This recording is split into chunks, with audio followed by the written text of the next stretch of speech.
Breaking news చూస్తున్నారు. కర్ణాటక, కేరళ, గోవా ఈ మూడు రాష్ట్రాల్లో భారీగా వర్షాలు కురుస్తున్నాయి. ఏకంగా వాతావరణ శాఖ ఈ మూడు రాష్ట్రాలకు రెడ్ అలర్ట్ కూడా ప్రకటించింది. అయితే వర్షాల కారణంగా గోడలు కూడా నాని చాలా పెద్ద పెద్ద గోడలు కూడా కింద పడుతున్నాయి. అదేవిధంగా కొండ చర్యలు కూడా విరిగి పడుతున్నాయి. సో మొత్తం మీద కేరళ, కర్ణాటక, గోవా ఈ మూడు రాష్ట్రాల్లో కూడా వాతావరణ శాఖ రెడ్ అలర్ట్ కూడా జారీ చేసింది. చాలా వరకు కూడా ఏవైతే లోతట్టు ప్రాంతాలు ఉన్నాయో అక్కడుండే ప్రజలను కూడా సురక్షితంగా ఉండాలని కూడా ఇప్పటికే హెచ్చరికలు జారీ చేసింది. అంతేకాకుండా రాబోయే 5 రోజుల్లో కూడా సేమ్ ఇలానే భారీ నుంచి అతి భారీ వర్షాలు కురిసే అవకాశం ఉన్నట్లు వాతావరణ శాఖ హెచ్చరికలు జారీ చేసింది. అయితే వర్షాల కారణంగా అక్కడ ఎలాంటి పరిస్థితులు నెలకొన్నాయో ఒకసారి బిగ్ టీవీ స్క్రీన్ పైన ఆ విజువల్స్ చూస్తుంటే చాలా స్పష్టంగా అర్థమవుతుంది. అయితే కొండ చర్యలు విరిగిపడి రోడ్డు పక్కనే ఉన్న ఆ వర్షం కారణంగా ఆ గోడ అంతా కూడా తడిచి ఆ కొండ చర్యలు కూడా విరిగిపడుతున్నాయి. అక్కడ ఒక పెద్ద గోడ కూడా ఉంది. ఆ గోడ కూడా విరిగిపోయి అమాంతంగా దానికి సంబంధించిన ఊట అదంతా కూడా రోడ్డుపైకి వచ్చి చేరింది. సో ఇదే రకంగా కర్ణాటక ఈ దృశ్యాలు కేరళలో జరిగిన ఇన్సిడెంట్ ఇది. సో ఇదే రకంగా కేరళ, కర్ణాటక అదేవిధంగా గోవాలో కూడా ఇలాంటి పరిస్థితి నెలకొనింది. సో ఈ 5 రాష్ట్రాలకు ఇప్పటికే ఒకసారి చూడండి బిగ్ టీవీ స్క్రీన్ పైన మీరు చూస్తున్న విజువల్స్ ఏవైతే ఉన్నాయో అక్కడ ఒక ఫ్రేమ్లో కనిపిస్తున్న విజువల్లో చూస్తుంటే అక్కడ ఒక పెద్ద గోడ ఉంది. అది వర్షానికి నీళ్లకు నాని అమాంతంగా ధ్వంసం అవడంతో, నీళ్ళ రాలడంతో కంప్లీట్గా ఒక గేట్ కూడా అక్కడ ధ్వంసం అయిపోయింది. సో ఇదే రకమైన సిచ్యువేషన్ కేరళ అదేవిధంగా కర్ణాటక, గోవా అంతటా కూడా ఇలాంటి పరిస్థితుల్లో కనిపిస్తున్నాయి.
ಇದು ಭಾಗಮಂಡಲ ತ್ರಿವೇಣಿ ಸಂಗಮದ ದೃಶ್ಯ. ಸಂಪೂರ್ಣ ಜಲಾವೃತಗೊಂಡಿದೆ.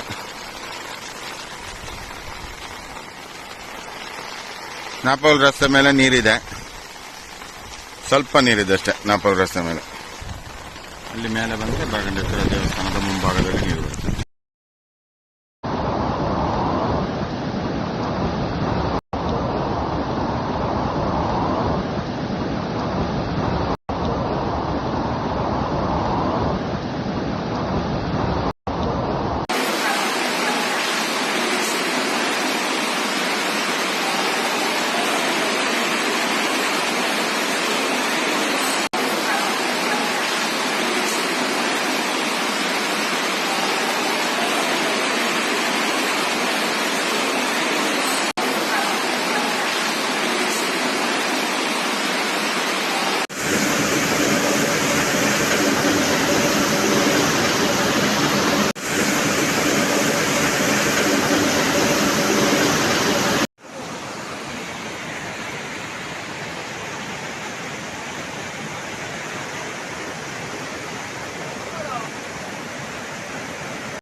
దిశ కర్ణాటక, కేరళ, గోవా ఈ 3 రాష్ట్రాల్లో ఇప్పటికే వాతావరణ శాఖ రెడ్ అలర్ట్ ఇష్యూ చేసింది. ఒకసారి బిగ్ టీవీ స్క్రీన్ పైన చూస్తుంటే చాలా స్పష్టంగా అర్థమవుతుంది అక్కడ ఏ రకంగా వానల కారణంగా ప్రజలు ఎన్ని ఇబ్బందులు పడుతున్నారో కూడా చాలా స్పష్టంగా కనిపిస్తుంది. ఒక బస్లో మొత్తం లోపలికి నీళ్లు రావడంతో కూడా బస్ అంతా ఆగిపోయింది. దీంతో జనాలు కిందకి దిగి ఆ బస్సుని నెట్టుకుంటూ కూడా వెళ్తున్నారు. అదే రకంగా చాలా వరకు కూడా లోపలికి కూడా ఫస్ట్ ఫ్లోర్ వరకు కూడా చాలా ప్రాంతాల్లో నీళ్ళు వచ్చేసినట్టు కనిపిస్తుంది. రోడ్లన్నీ కూడా నదులను తలపిస్తున్నాయి. ఇక చాలా వరకు కూడా బ్రిడ్జెస్ పైనుంచి కూడా నీళ్ళు అనేవి పొంగి పొర్లుతున్నాయి. ఇదే రకంగా కంప్లీట్గా కేరళ, కర్ణాటక, గోవాలో కూడా ఇదే పరిస్థితి కనిపిస్తోంది. ఇక త్రివేణి సంగం దగ్గర కూడా ముఖ్యంగా చూసుకుంటే చాలా వరకు కూడా వంతెనలు కూడా తెగిపడినట్టు కనిపిస్తోంది. చాలా వరకు ఏవైతే గుళ్ళు ఉంటాయో ఆ గుళ్ళ లోపలికి కూడా నీళ్ళు వచ్చి చేరాయి.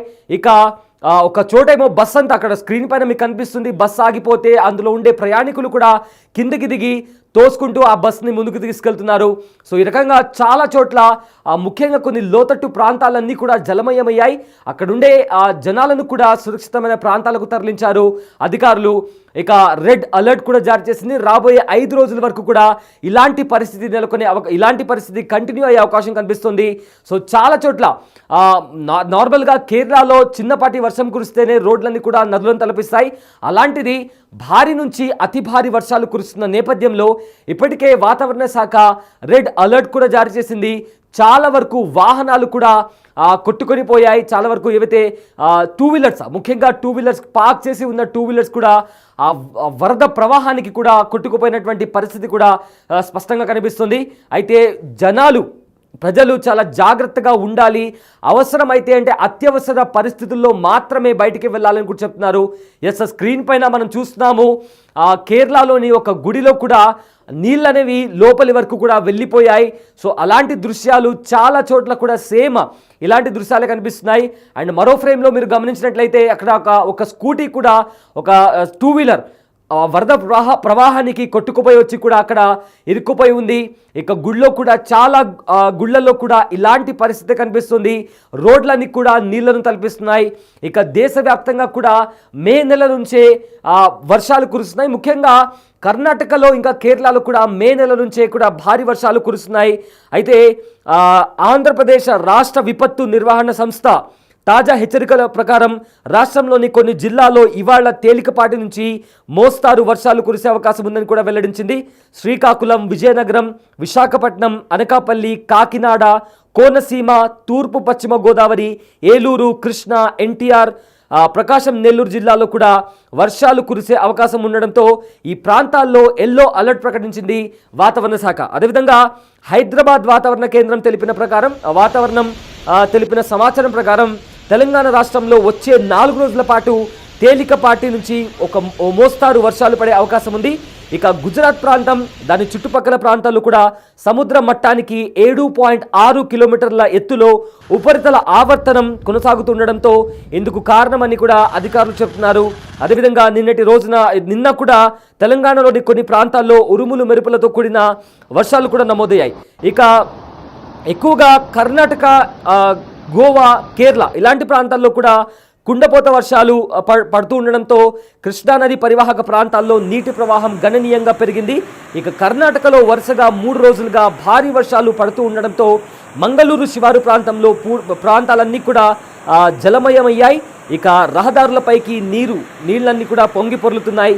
దీంతో బెళగావిని గోవాతో కలిపే ప్రధాన రహదారిని అధికారులు తాత్కాలికంగా మూసివేశారు. అంతేకాకుండా శృంగేరి నుంచి మంగళూరుకు వెళ్లే మార్గంలో కూడా కొండ చర్యలు విరిగి పడడంతో ఆ మార్గాన్ని కూడా మూసివేసినట్టు ఇప్పటికే అధికారులు సమాచారం ఇచ్చారు. అయితే ఇక కర్ణాటక, కేరళ, గోవా ఈ రాష్ట్రాల్లో ఇప్పటికే వాతావరణ శాఖ రెడ్ అలర్ట్ ఇష్యూ చేసింది. ఇక లోతట్టు ప్రాంతాల్లో ఉండే జనాలను కూడా సురక్షితమైన ప్రాంతాలకు తరలించింది. అంతేకాకుండా ప్రజలు ఎవరు కూడా బయటికి రావద్దు. ఓన్లీ ఏదైనా ఎమర్జెన్సీ సిచ్యువేషన్ ఉంటే మాత్రమే బయటికి రావాలని కూడా చెప్పారు. అదేవిధంగా డిజాస్టర్ మేనేజ్మెంట్ ఫోర్స్ కూడా అలర్ట్గా ఉందని కూడా ప్రకటించారు. సో ఏవైతే లోతట్టు ప్రాంతాలు ఉన్నాయో అక్కడ ఉండే ప్రజలను కూడా అప్రమత్తం చేశారు. అదేవిధంగా ఎవరైనా సముద్రంలోకి వేటకు వెళ్తుంటే వాళ్ళను కూడా అప్రమత్తం చేశారు. సో మొత్తం మీద రెడ్ అలర్ట్ అయితే ఇష్యూ చేసింది. మరోవైపు ఆంధ్రాలోని కొన్ని జిల్లాల్లో అదేవిధంగా తెలంగాణలో కూడా వర్షాలు కురిసే అవకాశం కనిపిస్తోంది.